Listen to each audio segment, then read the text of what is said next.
Ils méprisent la puissance de Dieu et ne voient pas la vérité, ceux qui arrêtent leur regard sur la faiblesse de la chair et ne considèrent pas la puissance de celui qui la ressuscite d'entre les morts. Hébreux 11, 19. Car s'il ne vivifiait pas ce qui est mortel et n'élevait pas à l'incorruptibilité ce qui est corruptible, Dieu cesserait d'être puissant. Mais qu'il ait la puissance de réaliser tout cela, notre origine doit nous le faire comprendre, puisque c'est en prenant du limon de la terre que Dieu a modelé l'homme. Pourtant, lui donner l'être, le créer animal, vivant et doué de raison, quand rien n'existait, ni os, ni nerfs, ni aucun des autres éléments qui constituent l'organisme humain. C'était bien autrement difficile et incroyable que de le reconstituer une fois dissous dans la terre.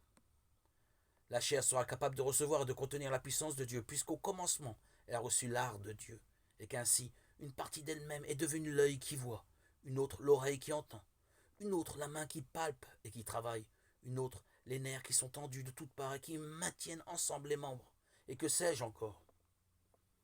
Car il est impossible d'énumérer tous les éléments constituant l'organisme humain, qui n'a pas été fait sans la profonde sagesse de Dieu.